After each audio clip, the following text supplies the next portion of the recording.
ইতিহাস, ঐতিহ্য আর দৃষ্টিনন্দন কারুকাজে সাজানো হয়েছে দোলাপাড়া ক্রামতি বড় মসজিদ।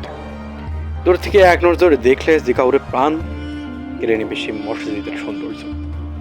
একসময় মসজিদটি ভাঙ্গা মসজিদ নামে পরিচিত থাকলেও বর্তমানে তাদের জুড়ে বড় মসজিদ নামে খ্যাতি হয়েছে। মসজিদের সৌন্দর্য তৈরি করা হয়েছে চীনামাটির প্লেট, গ্লাস, কাপ ও প্রেস ভেঙে তার টুকরো দিয়ে। লালমনিরহাট জেলার হাতীবান্ধা উপজেলার বড়খাতা ইউনিয়নের দোলাপাড়া গ্রামে ভারতীয় সীমান্তে নোম্যান্স ল্যান্ডে সাব পিলার টেনেস 888 নং পিলারের সাথে অবস্থিত এই ক্রামতি বড় মসজিদ। গত শুক্রবার দেশের বিভিন্ন জেলা থেকে মানুষ আসে এই ক্রামতি মসজিদে নামাজ আদায় করার জন্য। তবে মসজিদের ভিতর রয়েছে একটি প্রাচীনকালের ছোট্ট গম্বুজ, যার ভিতরে এখনও দুজন মানুষ নামাজ আদায় করা যায়। আর রয়েছে একটি মাজার। এই মাজার কোন অলির বা পীরের তা কেউ বলতে পারে না।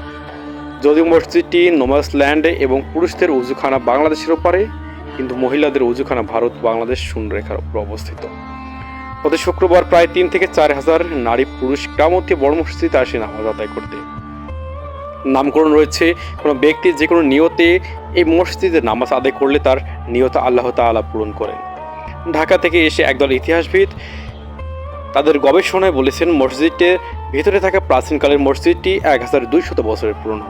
একসময় এই মসজিদে ভারতের মুসল্লিরা নিয়মিত নামাজ আদায় করলেও কাঁটাতার হওয়ার পর নিয়মিত নামাজ আদায় করতে পারে না। তবে কাঁটাতার পার হয়ে ভারতের যে সকল কৃষকরা চাষাবাদ করতে আসেন, ওই কৃষকরা নামাজ আদায় করেন এই মসজিদে। Azizul Islam, news desk.